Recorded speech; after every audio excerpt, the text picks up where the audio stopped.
तो सच में गुरु जी का बहुत बहुत शुक्राना, फिर एक बार मौका देने के लिए, शिव पुराण पढ़वाने के लिए। वंस अगेन बहुत बहुत बहुत बहुत शुक्राना गुरु जी। और आइए संगत को भी जय गुरु जी।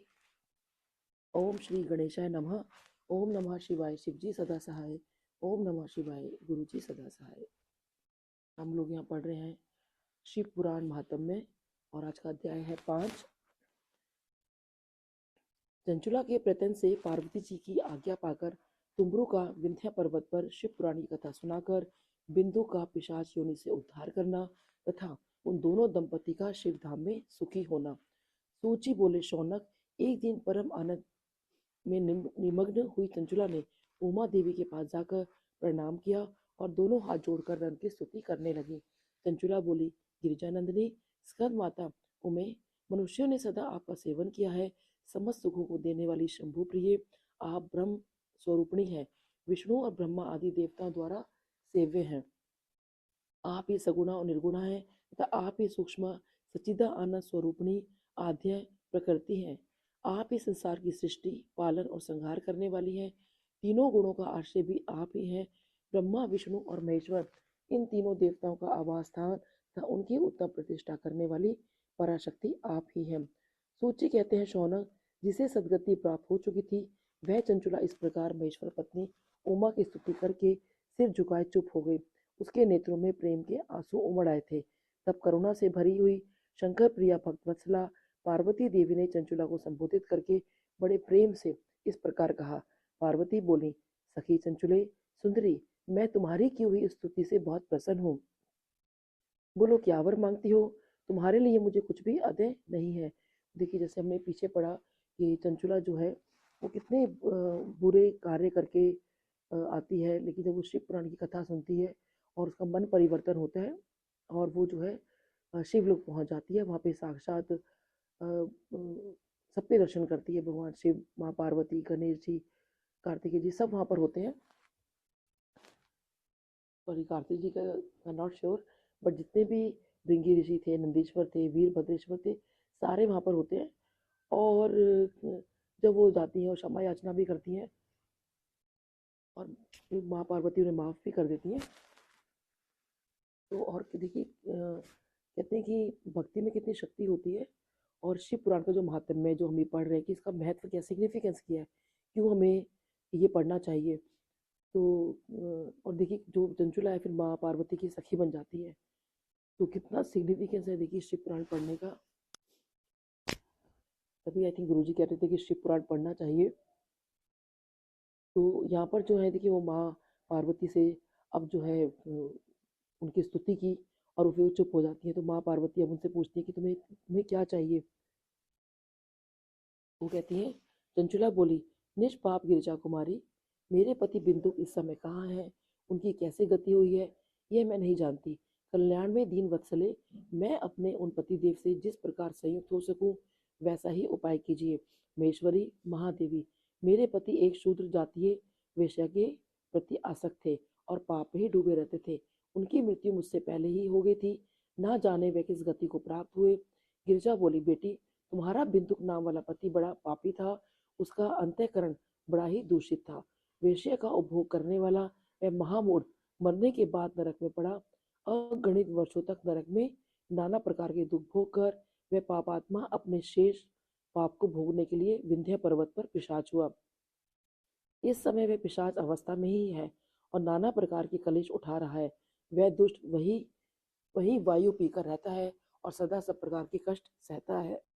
सूची कहते हैं शौनक, गौरी देवी की ये बात सुनकर उत्तम व्रत का पालन करने वाली चंचुला उस समय पति के महान दुख से दुखी हो गई। फिर अपने मन को स्थिर करके उस ब्राह्मण पत्नी ने व्यथित हृदय से महेश्वरी को प्रणाम करके पुनः पूछा। देखिए, जब वो जानना चाहती है कि जो उनके पति थे और जिनका नाम बिंदु है, तो वो अब किस हालत में है, क्योंकि देखिए पाप तो उन्होंने उन्होंने भी किए थे। तो माँ पार्वती जो है देखिए बताती हैं कि किस तरह से वो किस अवस्था में है, कि कितने प्रकार के उन्होंने जो है दुख भोगे हैं, नरक भोगा है। तो वो बहुत दुखी हो जाती हैं। फिर कहती हैं, चंचुला बोली, महेश्वरी, महादेवी, मुझ पर कृपा कीजिए और दूषित कर्म करने वाले मेरे उस दुष्ट पति का उद्धार कर दीजिए। देवी, कुत्सित बुद्धि वाले मेरे उस पापात्मा पति को किस उपाय से उत्तम गति प्राप्त हो सकती है, यह शीघ्र बताइए। आपको नमस्कार है। पार्वती ने कहा, तुम्हारा पति यदि शिव पुराण की पुण्यमयी उत्तम कथा सुने तो सारी दुर्गति को पार करके वह उत्तम गति का भागी हो सकता है। अमृत के समान मधुर अक्षरों से युक्त गौरी देवी का ये वचन आदर पूर्वक सुनकर चंचुला ने हाथ जोड़कर मस्तक झुकाकर उन्हें बारंबार प्रणाम किया और अपने पति के समस्त पापों की शुद्धि तथा उत्तम गति की प्राप्ति के लिए पार्वती देवी से यह प्रार्थना की कि मेरे पति को शिव पुराण सुनाने की व्यवस्था होनी चाहिए। उस ब्राह्मण पत्नी के बारंबार प्रार्थना करने पर शिव प्रिया गौरी देवी को बड़ी दया आई। उन भक्त वत्सला महेश्वरी गिरिजा कुमारी ने भगवान शिव की उत्तम कीर्ति का गान करने वाले गंधर्व राज तुमरू को बुलाकर उनसे प्रसन्नता पूर्वक इस प्रकार कहा। वो देखिए तो अब माँ पार्वती किसी को प्रार्थना कर रही है कि जो उनका पति है उसको भी मुक्ति मिल जाए, और वो यही प्रार्थना करती है कि उनको शिव पुराण सुनाने की व्यवस्था की जाए। तो देखिए कितनी इम्पोर्टेंट है शिव पुराण की को सुनना, और उसको मतलब आप पढ़ सकते हैं तो पढ़ें, सुन सकते हैं तो सुने। यहाँ तो सुनने के लिए ही कह रही हैं, और वो कहते हैं कि आप इसकी व्यवस्था कराइए। तो कितना इम्पोर्टेंट है कि जो सिग्निफिकेंस बार बार इसमें ये भातम्य में आता है और आगे भी आता रहेगा कि शिव पुराण सुनना जो है बहुत ज़रूरी है। तो अब जो है तुमरू जी को बुलाया गया है। तो वो कहते हैं कि तुमरू, तुम्हारी भगवान शिव में प्रीति है, तुम मेरे मन की बातों को जानकर मेरे अभिष्ट कार्य को सिद्ध करने वाले हो, इसलिए मैं तुमसे एक बात कहती हूँ, तुम्हारा कल्याण हो। तुम मेरी सखी के साथ शीघ्र ही विंध्य पर्वत पर जाओ। वहाँ एक महाघोर और भयंकर पिशाच रहता है, उसका वृत्तांत तुम आरंभ से ही सुनो। मैं तुमसे प्रसन्नता पूर्वक सब कुछ बताती हूँ। पूर्व जन्म में वह पिशाच बिंदु नामक ब्राह्मण था, मेरी सखी चंचुला का पति था, परंतु वह दुष्ट वैश्यगामी हो गया। स्नान संध्या आदि नित्य कर्म छोड़कर अपवित्र रहने लगा। क्रोध के कारण उसकी बुद्धि पर मूर्छा छा गई थी। वह कर्तव्य अकर्तव्य का विवेक नहीं कर पाता था। अभक्ष्य भक्षण, सज्जनों से द्वेष और दूषित वस्तु का दान लेना, ये उसका स्वाभाविक कर्म बन गया था। वह अस्त्र शस्त्र लेकर हिंसा करता, बाएं हाथ से खाता, दीनों को सताता और क्रूरतापूर्वक पराये घरों में आग लगा देता था। चंडालों से प्रेम करता और प्रति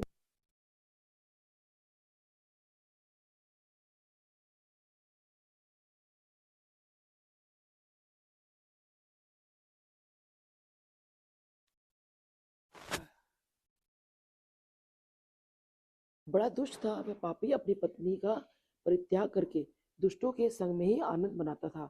वह मृत्यु पर्यंत दुराचार में ही फंसा रहा। फिर अंतकाल आने पर उसकी मृत्यु हो गई।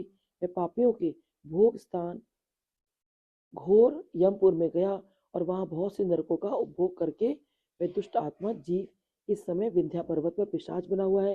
वहीं वह दुष्ट पिशाच अपने पापों का फल भोग रहा है। तुम उसके आगे यत्न पूर्वक शिव पुराण की उस दिव्य कथा का प्रवचन करो जो परम पुण्यमयी तथा समस्त पापों का नाश करने वाली है। शिव पुराण की कथा का श्रवण सबसे उत्कृष्ट पुण्य कर्म है।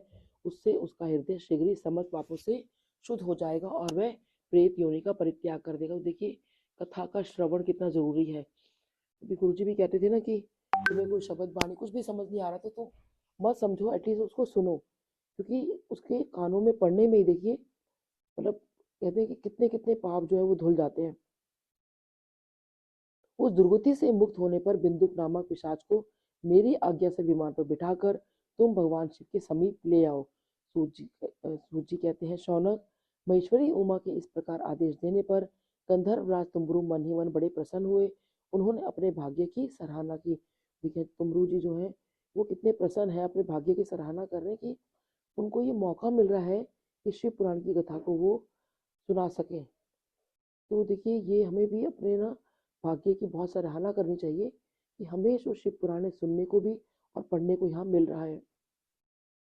तत्पश्चात उस पिशाच की सती साध्वी पत्नी चंचुला के साथ विमान पर बैठकर नारद के प्रिय मित्र तुमरू वेग पूर्वक विंध्याचल पर्वत पर गए जहाँ वह पिशाच रहता था। वहां उन्होंने उस पिशाच को देखा। उसका शरीर विशाल तथा ठोड़ी बहुत बड़ी थी। वह कभी हंसता, कभी रोता, कभी उछलता था।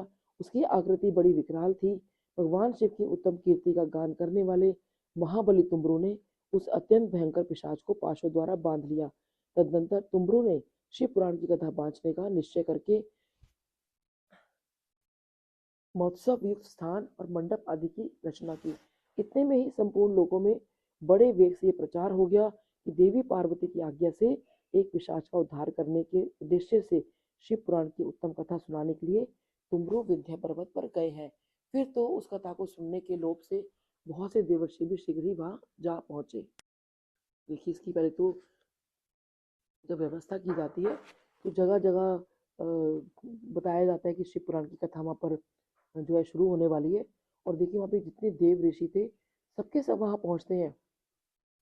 तो कितना इम्पोर्टेंट है इसमें कि हम शिव पुराण की कथा सुने भी, पढ़े भी और लोगों के साथ में जोड़े भी, जितना हम इस चीज़ को जोड़ सकते हैं।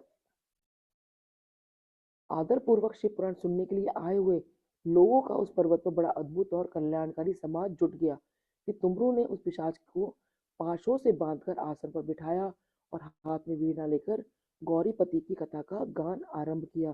देखिए, उसको पाशों से बांधा गया, यानी कि इसमें जो मैसेज मिलता है वो यही मिलता है कि हम जबरदस्ती मतलब किसी को समझाएं, बिठाएं कि हाँ तुम शिव पुराण को सुनो। और देखिए, सबसे बड़ी बात है कि कई लोग कहते हैं कि क्या सच में हमें पढ़ना चाहिए, नहीं पढ़ना चाहिए। तो मेरा ये मानना है कि देखिए, गुरुजी ने अगर ये बात बोली है, हम जब गुरुजी को मानते तो हम उनकी भी माने कि गुरुजी ने अगर ये बात बोली है तो हम तो मतलब हमें ये पढ़ना ही चाहिए। तो देखिए, तुमरू जी जो है अब वो यहाँ पे कथा जो है वो उनने आरंभ कर दी है। तो तुमरू जी जो है, देखिए इनके बारे में थोड़ा सा बता दूं कि तुमरू जी जो थे वो मतलब एक गायक, बहुत सर्वश्रेष्ठ गायक माने जाते हैं। और ये गंधर्वों के महान संगीतकार थे। और उन्होंने जितने भी दिव्य देवता हैं उनके दरबार के लिए संगीत और गीतों की रचना की थी। और वो ऋषि कश्यप और उनकी पत्नी जो प्रभा है उनके पुत्र थे। और इनका मुख जो है वो घोड़े जैसा है। और ऐसा उन्होंने कभी भगवान शिव से ही मांगा था। और वो हमेशा जो है वीणा वीणा धारण करते हैं, जैसे नारद जी करते हैं। और वो गाते भी हैं।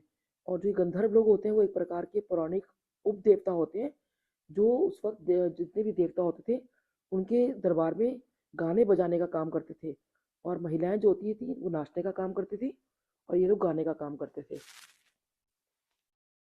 और तुमरी जी है, देखिए वही है जो एक बार इनको कुबेर से जो है श्राप मिल गया था कि तुम जो है असुर योनि में जन्म लोगे। तो इन्होंने विराट के रूप में जन्म लिया था।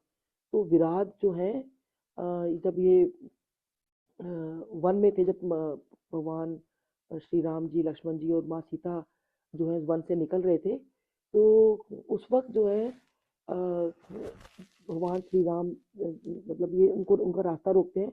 तो और उनका युद्ध भी करते हैं। और ये फिर श्री राम जी जो है विराट को मार देते हैं। तो ये भी किसी अस्त्र से नहीं मर सकते थे। तो उनके लिए ऐसा कहा गया था कि इनके अगर दोनों हाथ कट जाएंगे और उनको दफना दिया जाएगा तभी जो है इनकी मृत्यु निश्चित है। तो वो ऐसा तो नहीं करना चाहते थे, लेकिन उन्होंने कहा कि नहीं, आप मतलब ऐसा ही करना होगा आपको। और फिर ये तुमरू जो थे जिनको ये श्राप मिला था, तो तब कुबेर ने कहा था जब श्री राम जी आएंगे और तुम्हारे जब दोनों हाथ काट देंगे, तुम्हें दफना दिया जाएगा, तब तुम्हारी मुक्ति होगी। तो वो वेट ही कर रहे थे श्री राम जी आए। और इधर से ये जो विराट है, ये जो एक असुरी है इसका नाम करकटी, जो कि भीम की माता है। जिस भीम शंकर नाम से भीम शंकर ज्योतिर्लिंग की स्थापना हुई थी। तो लेकिन उस वक्त तो जो असुर भीम था उसको तो ये बात नहीं पता थी। तो वो जो था कुंभकर्ण और करकटी का बेटा था। तो जो उनकी उसकी माँ है करकटी, उसको जब ये पता चलता है कि भाई उनके बेटे को मतलब भगवान शिव ऐसे वध करने के लिए आ गए और तो कर दिए, तो वो मतलब नहीं सॉरी, उससे पहले उनका वध करने से पहले, क्योंकि उसने तो बहुत आतंक मचा दिया था, तो भगवान शिव तो घर बाद में आते हैं। लेकिन उससे पहले जब उनको ये पता चलता है और करकटी यही बोलती है कि जो ये भगवान विष्णु है, पहले एक उन्हें अपने रूप में आकर जो है उनके पति विराट का वध कर दिया था। और फिर बाद में जो है वो कुंभकर्ण का भी कर दिया था। तो इस बात से वो जो है जो भीम था उसको बहुत लगता था कि अपनी माँ का जो है वो रिवेंज लेना है। इसलिए उसने जो है बहुत उत्पात मचाया हुआ था। और फिर जो है भगवान शिव देखिए बाद में आते हैं और उसका वध करते हैं। और उन्हीं के फिर नाम पर जो है भीम शंकर ज्योतिर्लिंग की जो है फिर स्थापना हुई थी। तो ये वही तुमरू जी हैं जो फिर जो विराट बने थे, मतलब विराट के रूप में जन्म लिया था। तो यहाँ उन्होंने फिर कथा आरंभ किया। पहले ही अर्थात विदेश्वर संहिता से लेकर सातवीं वायु संहिता का महात्म्य सहित शिव पुराण की कथा का उन्होंने स्पष्ट वर्णन किया। सातों संहिताओं सहित शिव पुराण का आदर पूर्वक श्रवण करके वे सभी श्रोता पूर्णतः कृतार्थ हो गए। उस परम पुण्यमय शिव पुराण को सुनकर उस पिशाच ने अपने सारे पापों को धोकर उस पैशाचिक शरीर को त्याग दिया। फिर तो शीघ्र ही उसका रूप दिव्य हो गया, अंग कांति गौर वर्ण की हो गई, शरीर पर श्वेत वस्त्र तथा सब प्रकार के पुरुषोचित आभूषण उसके अंगों का उद्भासित करने लगे। वह त्रिनेत्रधारी चंद्रशेखर रूप हो गया। इस प्रकार दिव्य देहधारी होकर श्रीमान बिंदु अपनी प्राण वल्लभा चंचुला के समान स्वयं भी पार्वती वल्लभ भगवान शिव का गुणगान करने लगा। उसकी स्त्री को इस प्रकार दिव्य रूप से सुशोभित देख वे सभी देवर्षि बड़े विस्मित हुए। उनका चित्त परम आनंद से परिपूर्ण हो गया। भगवान महेश्वर का अद्भुत चरित्र सुनकर वे सभी श्रोता परम कृतार्थ हो प्रेम पूर्वक श्री शिव का यशोगान करते हुए अपने अपने धाम को चले गए। दिव्य रूपधारी श्रीमान बिंदु भी सुंदर विमान पर अपनी प्रियतमा के पास बैठकर सुखपूर्वक आकाश में स्थित हो बड़ी शोभा पाने लगे। तो देखिए जैसे शिव पुराण की कथा समाप्त होती है तो कहाँ वो इतना महापापी था, नरक भोग रहा था, और कहाँ देखिए उसको जो है वो फिर विमान लेना आता है बहुत सुंदर, और शिव लोग जो है वो लोग जाते हैं। तदनंतर महेश्वर के सुंदर एवं मनोहर गुणों का गान करता हुआ वह अपनी प्रियतमा तथा तुम्बरू के साथ शीघ्र ही शिव धाम में जा पहुंचा। वहां भगवान महेश्वर तथा पार्वती देवी ने प्रसन्नता पूर्वक बिंदु का बड़ा सत्कार किया और उसे अपना पार्षद बना लिया। उसकी पत्नी चंचुला पार्वती जी की सखी हो गई। उस घनीभूत ज्योतिर्स्वरूप परम आनंदमय सनातन धाम में अविचल निवास पाकर वे दोनों दंपति परम सुखी हो गए। अध्याय हमारा 5 ही समाप्त होता है। देखिए किस तरह से जो है शिव पुराण की कथा सुनने के बाद तो वो शिव लोग जो है ब्राह्मण बिंदु जाते हैं, तो किस तरह देखिए भगवान शिव और माँ पार्वती को साक्षात दर्शन होते हैं और जो उनकी पत्नी है वो उनकी सखी हो जाती है। तो कितना इम्पोर्टेंट है देखिए शिव पुराण की को सुनना और उसको बोलना या पढ़ना। तो ये महिमा जो है यहाँ बताई जा रही है। जो मेन शिव पुराण की कथा है वो विदेश्वर संहिता से जो है वो शुरू होती है। तो देखिए भगवान शिव ने ही ये कथा थी जो नंदी जी को सुनाई थी, और नंदी जी ने देखिए सनत कुमार जी को सुनाई थी, और फिर सनत कुमार जी ने जो है व्यास जी को बोली थी, और व्यास जी ने जो उनके जो शिष्य हैं सूत जी उनको कहा था, और सूत जी जो है फिर वो शौनक आदि ऋषि को ये जो है कथा सुना रहे हैं। तो बहुत बहुत शुक्राना गुरु जी। और देखिए पढ़ने बोलने में बहुत गलतियां होती हैं, तबीयत ठीक नहीं है तो बहुत गलतियां भी हुई, तो इसके लिए मैं क्षमा प्रार्थी हूँ। बहुत बहुत शुक्राना गुरु जी। ओम नमः शिवाय। शिव जी सदा सहाय। ओम नमः शिवाय। गुरु जी सदा जय गुरु जी। शुक्राना Guru ji. Over to you aunty.